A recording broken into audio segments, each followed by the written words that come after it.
Hey, it is Tuesday. No, it is Friday afternoon at 2:00, and I am here to host the Tales of Hope and Alliances with Ben Hatke, Yuyi Morales, and Peter H Reynolds. And this is the fifth and final day of the New Voices, New Rooms, fabulous conference. It's been 5 days of amazing programming, and it's been so good that I've been taking notes all week, hoping to interject into this session, and I don't have anything because there's so much to pull from.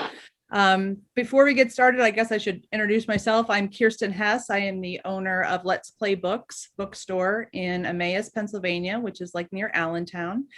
And I am thrilled to be hosting this session because, as you can tell by the title of our bookstore, Let's Play Books, it is all about utilizing picture books and storytelling to just make life better. So before we get started, I'd like to thank our conference sponsors, HarperCollins, Blackstone, Source Books, Scholastic, Simon & Schuster, Penguin Random House, and Ingram. I'd also like to invite any fellow booksellers here watching to shout out in the chat where you're from, your bookstore's name, etc. And without further ado, I'm going to introduce each of our panelists and bring them on camera if they're not already.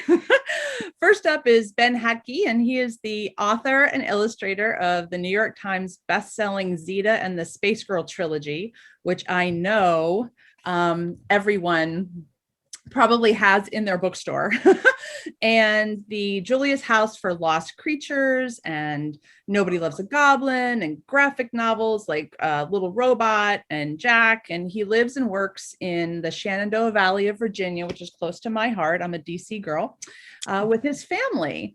So without further ado, I'd like to bring Ben on and tell us a little bit about yourself and your new book.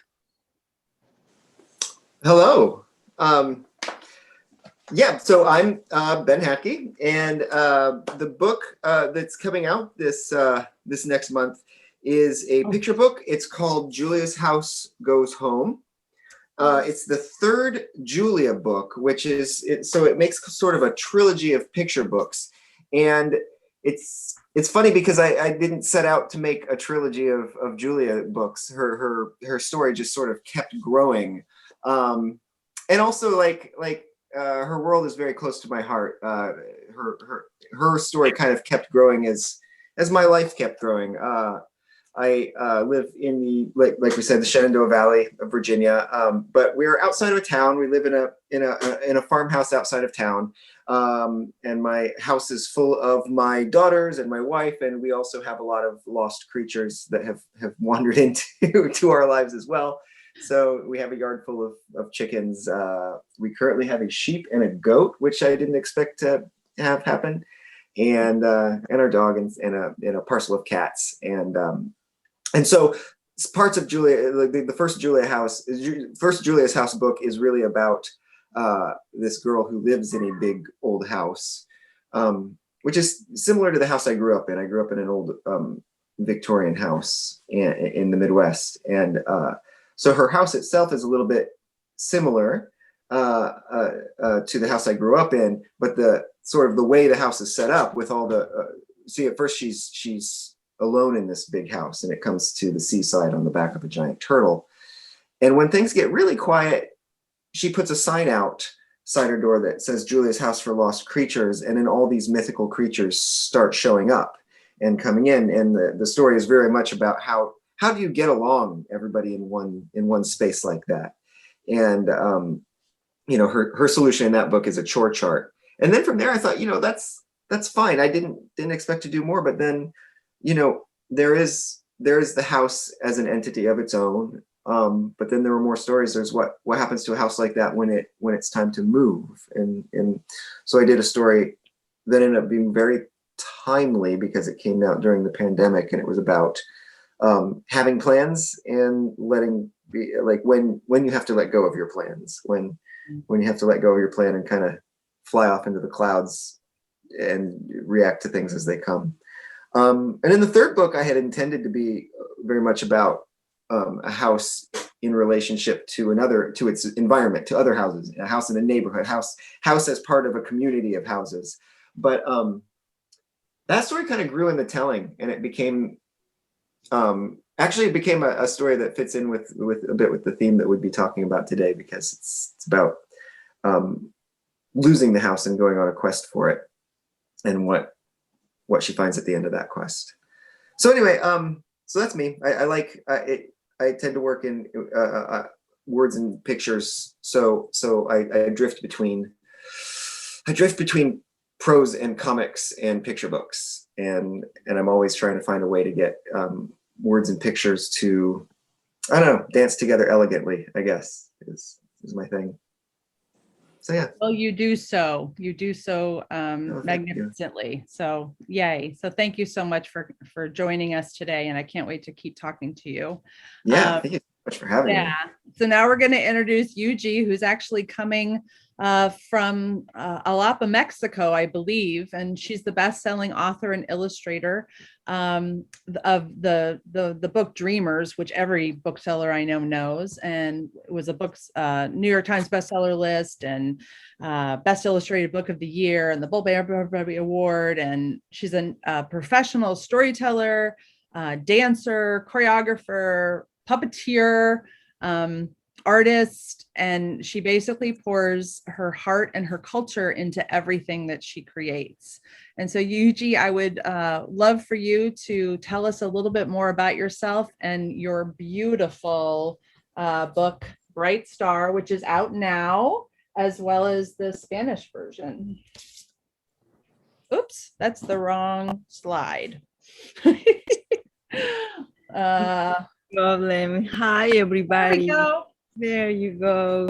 Yeah, well, I'm receiving you here in a little bit of a noisy space, but I hope that we can connect greatly anyway. And this book that we are presenting here right now, you are seeing the illustrations, is called Bright Star. The version in Spanish is Lucero. And this book comes as something that wants to accompany, at least from me, something that could accompany children when they needed it. Something that could accompany children when they felt that perhaps they are alone and nobody's taking care of them. It is a story of white-tailed deer, una venadita, una venada, how we call it in Spanish.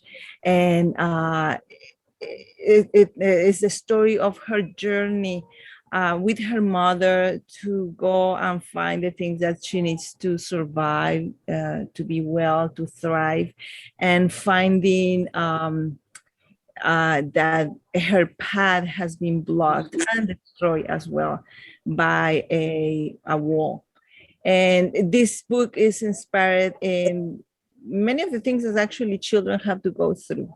Whether they will find actual walls that stop them from entering a place like the United States if they are at the border between the United States and Mexico, or whether it is a wall that is put inside of ourselves and the way that we relate to other people. So this book, although we see a little deer being the protagonist, in reality, the protagonists are even animals and plants and our environment and humans that we might not see, that we might not be aware of their existence, but that they are part of this area in our earth, which is called the borderlands, which is where Mexico and the United States meet, and where a lot of animals and people and plants make their home. And what happens when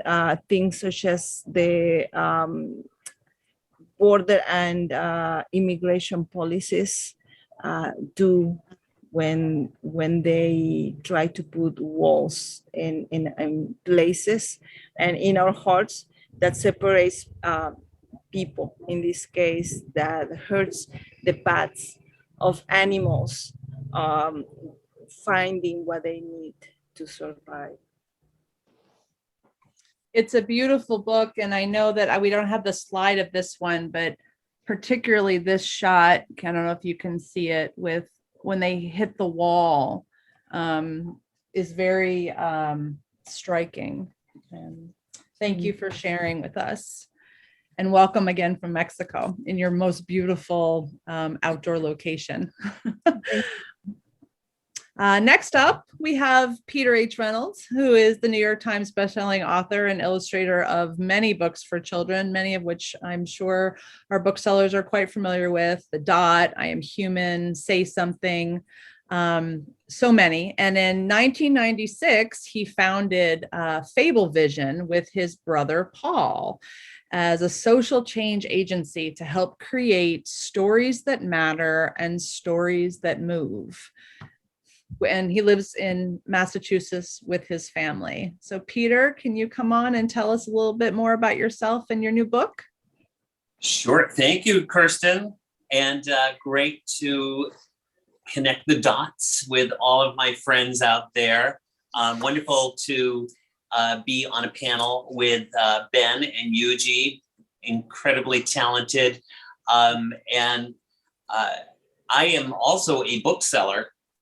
Some people know that, and sometimes that's a surprise, but I opened up our own family bookstore. We're going into our 19th year this year. It's called the Blue Bunny Bookstore, Blue Bunny. And we're located in our downtown, Dedham, Massachusetts, about 20 minutes south of Boston.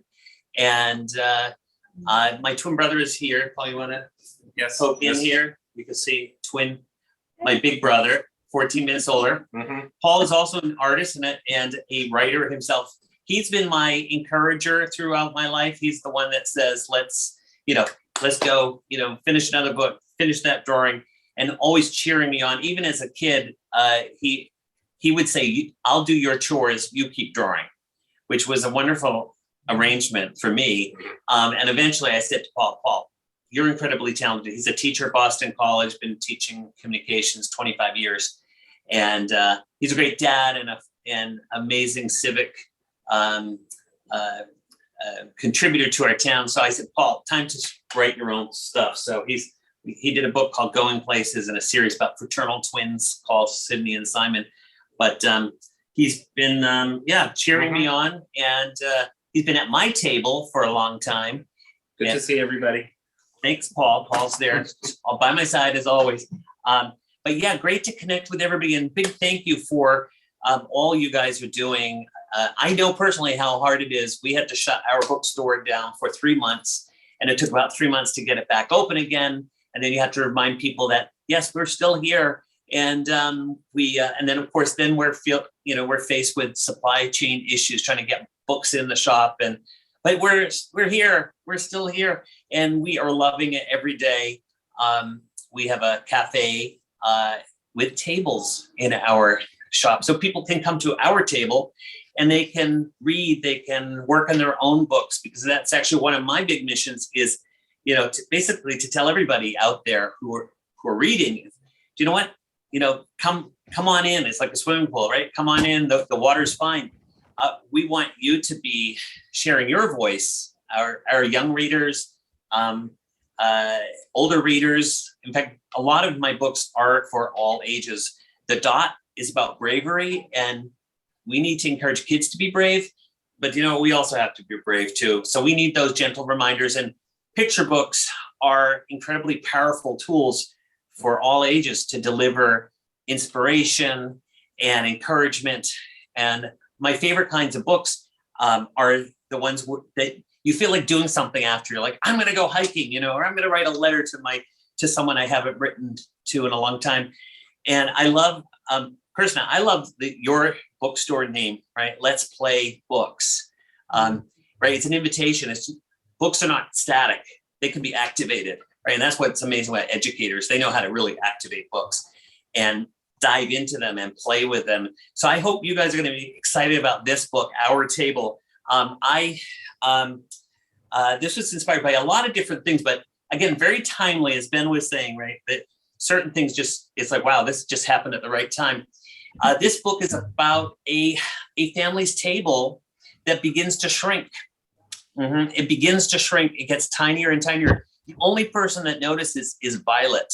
She's the little girl in the family, and she notices a connection that the more time that her mother, father and brother spend on their devices, the faster the table shrinks until it's so small she can hold it in her hands. She blinks and it disappears.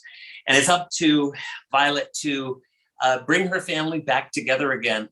And, technology is a wonderful tool. In fact, during lockdown, it was the way that we connected to the world.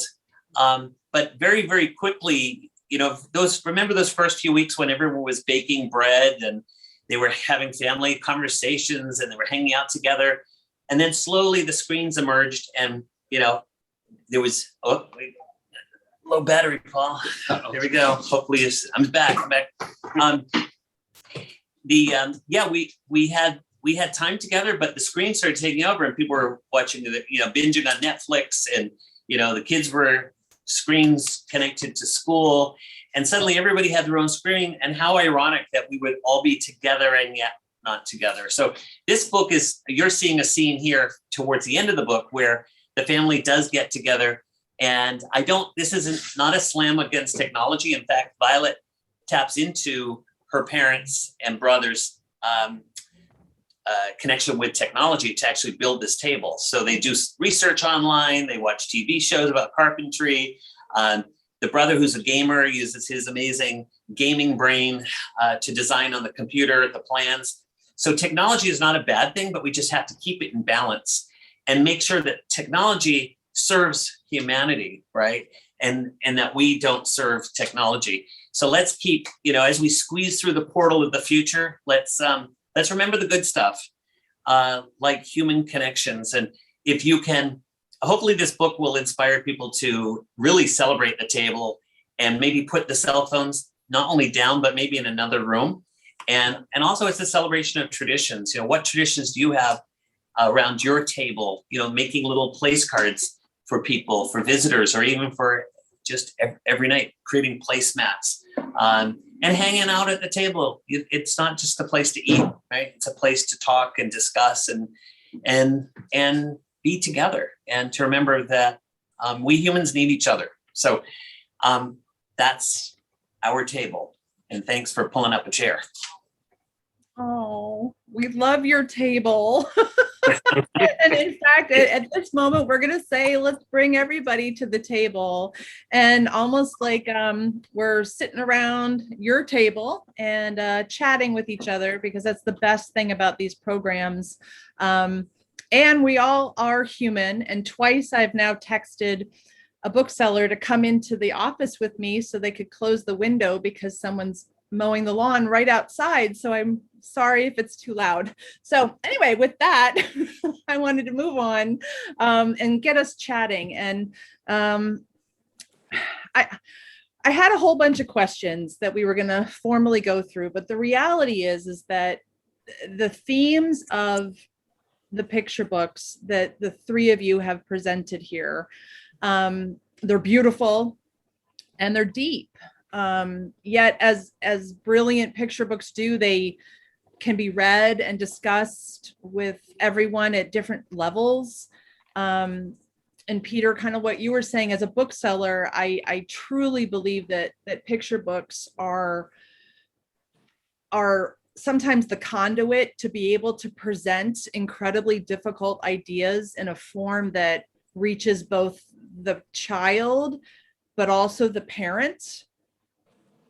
And that can be, beautiful in an ability for us to have conversations with people that might be a little bit more safe and allow comfort to take on between us and the reader.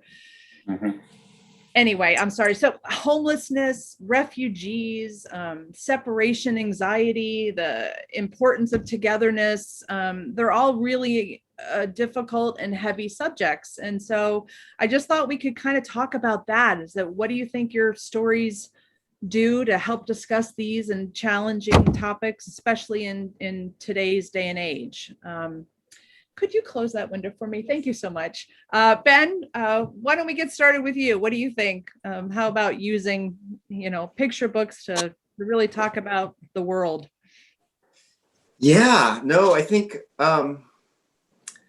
I think picture books, just stories in general. I mean, that's my thing is I'm just in love with stories, and picture books are such condensed versions of stories because they have to be, the format itself is so, it's so brief, it's so short, and it's constrained by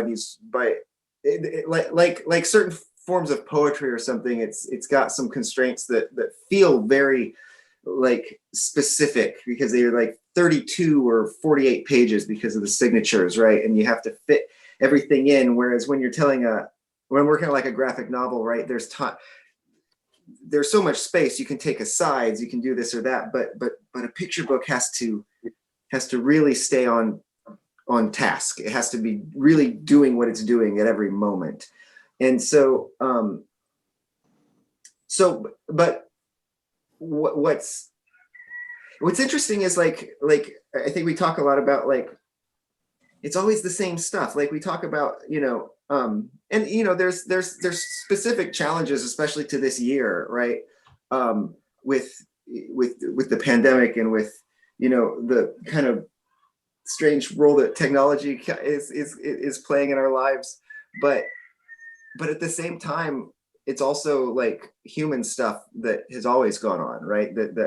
That like I love, like something that worked out with the Julia's books was especially the second and the third one was feelings of uncertainty, right? Like the idea of I had a plan and now it's gone in the second one, and the third one being like the crisis for the Julia in the third one is it's interesting. We're talking about hope and alliances. She starts marching across the countryside to find her house, which is like literally rolled away, and she finds all the creatures who have either fallen out of the house, but then like new creatures start following her, and she keeps saying, like, she looks at this, all she's got left is the sign that says, that means welcome to all. It means my door is open.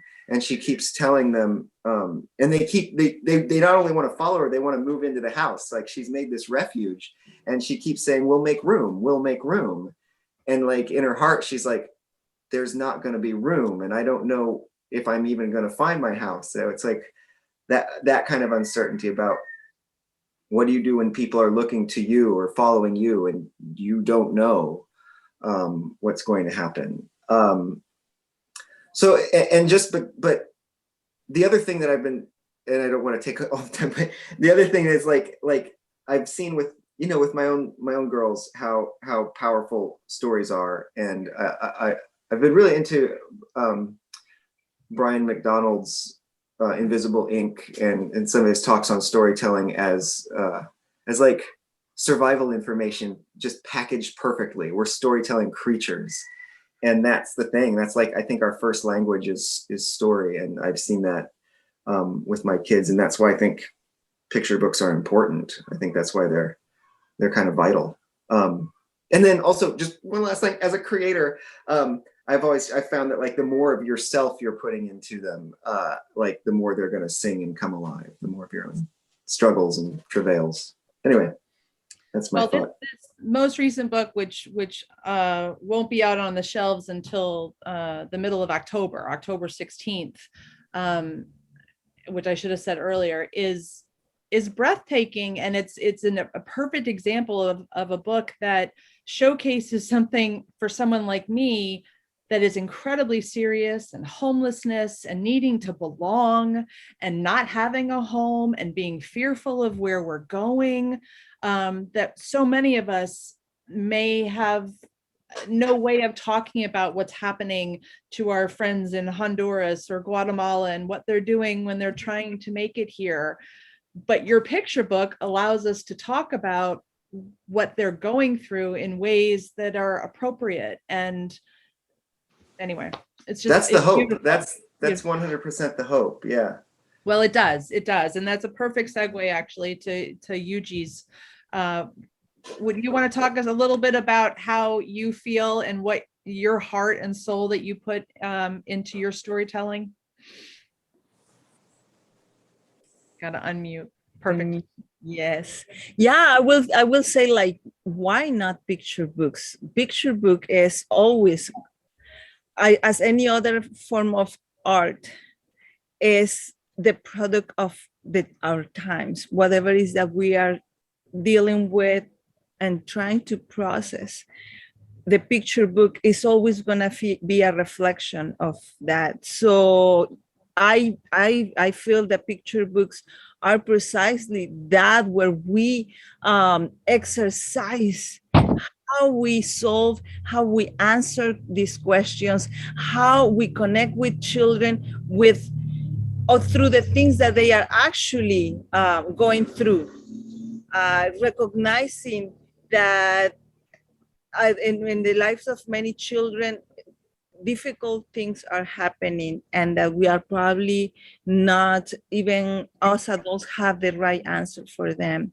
When I started making Bright Star, I did have a question in my mind. I actually had a lot of questions.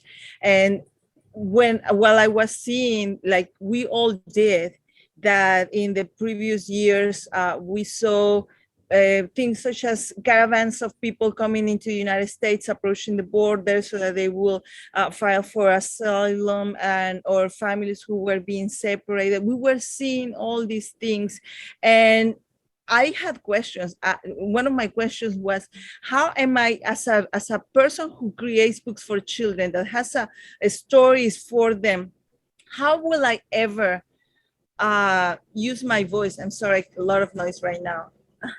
We can hear you fine. Okay, awesome. How will I ever use my stories to tell a child that maybe she's not alone, that even if she's going through a very difficult thing, she's gonna be wholesome again, that even though something that has done to her or him feels irreparable, that they are gonna be fine later. And what I realize is I have no answers for that. I wouldn't know how to offer a child the reassurance that she's gonna be okay, even if right now she's going through one of the most traumatic of difficult things in her life. And I think that what picture books do is, maybe they are not gonna give us the answers. Maybe they are gonna give us a part of the answer, of something that we can do to change the things that need to be changed. And one of the things that I'm pretty sure of is that no one book is going to give that answer. There is no one book that is going to solve a question or a dilemma that we have. But what happens is that there are a lot of us, and we are all giving our version of something that we are going to do, something we are learning, something that we are realizing that could bring us to find the answers that we need, because there are many. There has to be many, the answers that we are going to need to make the changes that we need. And it's only through this universe of books and this universe of stories that we are going to make something valuable and significant happen. Hear, hear. 100%. Couldn't agree. That's just beautiful. And you're speaking to booksellers that cry with picture books and laugh and share, and we'll do story times for one child or 20. So thank you completely. Thank you for that. Gosh. Peter, how about you? Wow. Well, so many great ideas, Yuji and Ben. I am a big believer that picture books are just incredibly powerful. And in fact, I like to say picture books, because sometimes we say children's books, and I think that only gets half the message across. What's wonderful is that great picture books can be read by all ages. In fact, they are read by all ages. In fact, the people who buy picture books are usually adults, right? If you think about your bookstore, the people with the credit card, most people, right, they're adults. And parents will come in, grandparents, they'll come in and they will read the book first to see, will this be helpful, or will it inspire my child to read? And of course, they open up this picture book and they read this, and the story just got transmitted to them. And in a lot of time, right, a lot of cases, you probably have this experience where people come to me and say, oh my gosh, I needed this book. I needed this book. Today was the day I needed to read this book. We had a woman that came in, she was in her 50s, and she said, she picked up a book and it really moved her. And she said, the first time I read it, I held my breath. The second time I read it, I wept. And she's like, I know it's a children's book. I said, no, it's a picture book. And a lot of us who have gone through the journey as we go, in fact, the wonderful thing about getting older, by the way, is that every year God takes a year away from you, but gives you a year's worth of wisdom. Yeah. And you can take that to the grave and not share that wisdom, or you can choose to share it and say, do you know what? I actually kind of learned something. In fact, I learned it the hard way this year. And I don't know if it will help you, but I'm going to make a little offering. And, you take that wisdom, right, and you dip it in some color and some art, and you can package it up as a picture book, and you can give it to people and say, I'm not sure if it's going to help you. I know it helped me to write this and just to document this thought that, like spending more time with my family. That's something I want to do. And sometimes we write these books for ourselves. It's like a prescription for ourselves. I wrote a book called So Few of Me about this really, really busy guy who has way too much to do. And he wishes that he had a second of him. And so there's a knock on the door opens, there's another him who then wishes for another him. And there are 10 of him who just overcomplicate his life. And the story really is about just making time, right? Doing less, but do your best. And that we all need to carve out time to dream. So, and that's a universal, and we all need these reminders. And I think picture books are really lovely to give us these little nudges to say, be kind to yourself, make time for yourself, do some dreaming. And I think too, if our kids see us dreaming and relaxing and being creative, that's the best lesson for them. So I hope that picture books will inspire adults to be the most marvelous versions of themselves, and that kids can see that, and they'll be moved by the picture book, but they'll also be moved by how the picture book moved you. 100%. I mean, I think we've all seen that whether someone's looking at one of the books that you've written, which I can't even, and illustrated, I can't imagine what that must feel like to one of the three of you when you see a reaction from a reader that really, it meant something, it connected. And, I had feelings for all three of your books, and I didn't expect to be perfectly honest. I said, okay, this is a wonderful title. We need hope right now. I love picture books, but all three, kind of like what Yuji was saying before, you can't have just one book. All three really resonate with what we need right now, from an educational standpoint, from a hope standpoint, from a, I think the Our Table book, Peter, which nobody can see yet, is delightful. I've seen it only, on the screen, which I'm no fan of, but it's delightful, and it showcases how we're just busy being busy, and we don't even know, a week went by, a month went by, but that's our experience. And then you pick up Yuji's book and said, I wonder what a week feels like when I'm sitting underneath the bridge and not being allowed to go anywhere. And then I read Ben's book, and I'm happy and I feel silly because I'm one of the magical creatures that are a little odd and don't quite fit anywhere. I'm not sure where to go. And I think we all can feel like that all of the time. I'm sorry. Time is actually going faster than I expected it to. And so I'm going to skip a little bit because I want to make sure that I get to this. Yuji's book, at the very end, you have a page and a half that you have 11 answers to the question of, I made this book because. And I'll ask everybody, Ben and Peter, in a second, why did you make this book? But Yuji, I'd like to ask you, Can you tell us a little bit about why you decided to provide that insight in this book? Yeah, more and more I realize that for me making books is a process. And as much as I imagine that perhaps children are also gonna learn or find or relate to an experience, I also know that I, as an adult, as a book creator, I am also going through a process of learning, understanding, realizing things that I didn't know before. And making it clear in the book that making that book is part of a search, is part of a process of transformation. It was important for me.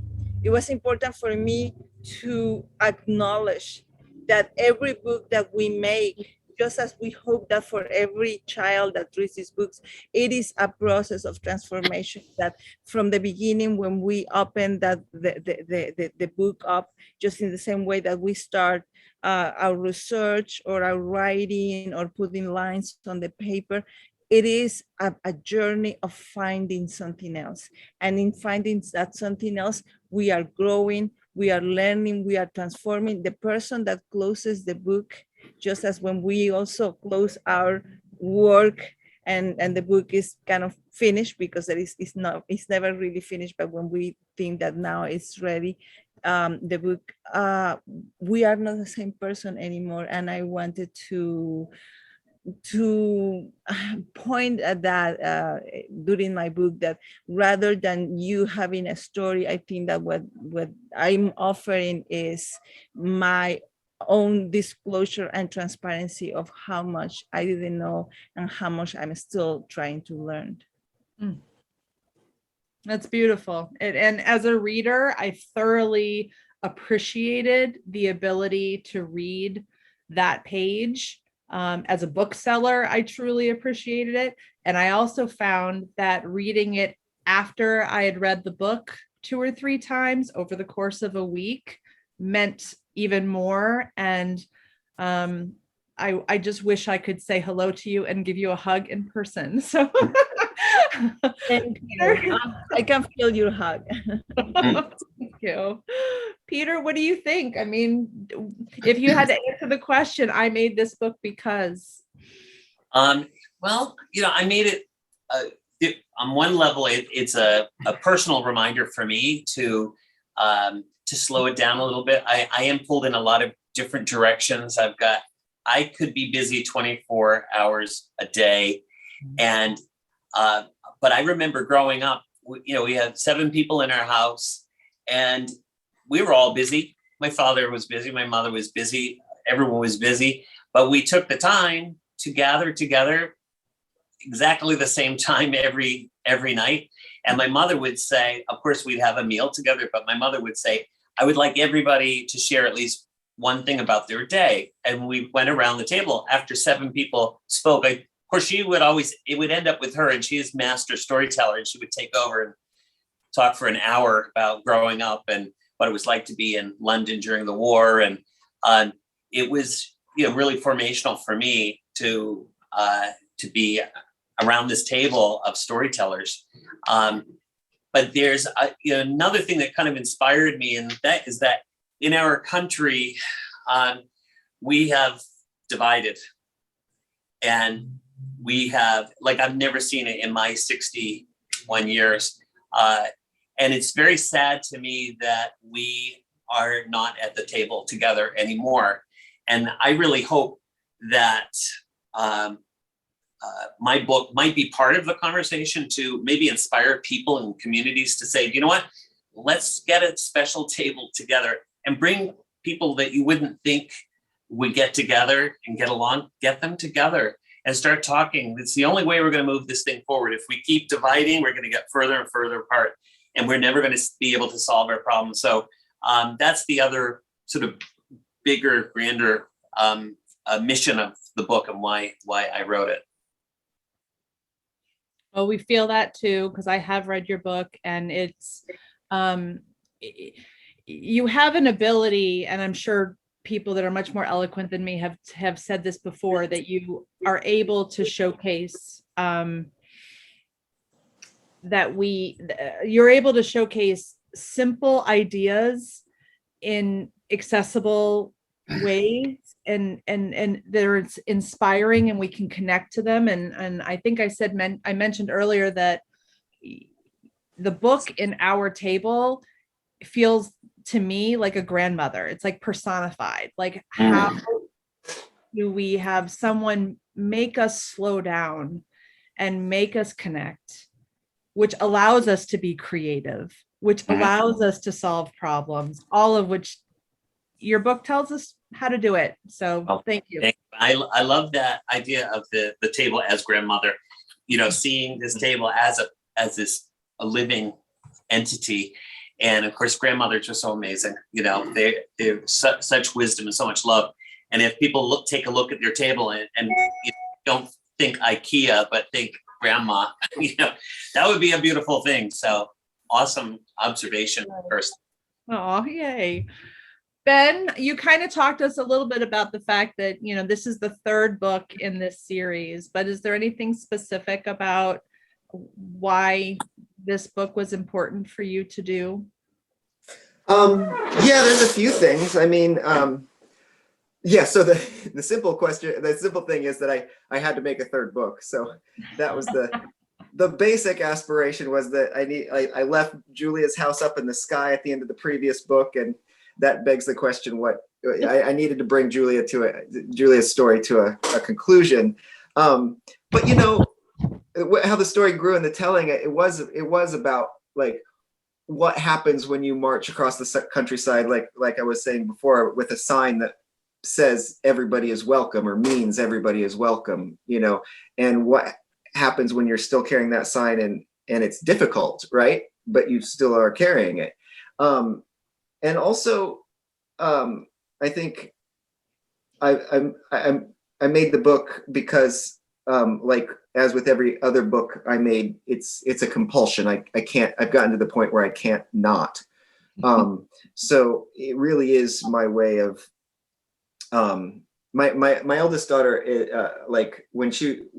at a certain point I could tell, like, when she was having a really grumpy day, I'd be like, "Wait, you haven't drawn any." She's also a really, really talented artist. And she's way into paleo art and stuff like this. But I was like, "You haven't drawn today, have you?" And she's like, "No." So it was like, "Okay, go sit down for an hour and draw." And then it's a way of process. I'm like certain people, we all find our way of processing the world, and that's mine. And then it seems like the more experiences I have, the more I want to funnel them into these stories. And even when they're fantasy stories, they're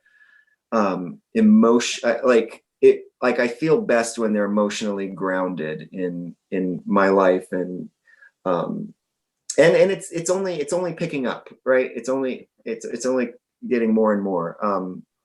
And that is so awesome. The idea, right? Like encouraging your daughter to spend that time drawing, because I think that's one of the problems. We tend to bottle things up, and I think for me, I always say that drawing is like breathing. Like I must do it. And you were saying it's a compulsion, right? It just you have to do it. So I think it's lovely advice.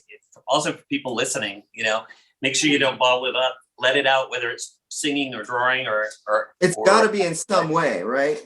Not to make things too real, but I lost my youngest daughter in an accident 2 years ago, and somebody sent me a sketchbook, and I filled it with writings and comics and stories and stuff that were about that I'll never share, but like that was proof to me that like this is how I'm processing. Like there were other ways, but that was a major thing that I was using as a processing tool. So and so like the public stories are the same. They're the same thing. Like it's so funny because I look at it's like these are fantasy stories, but it's our life. We put our life onto the paper. And that's it. That's the job, I guess.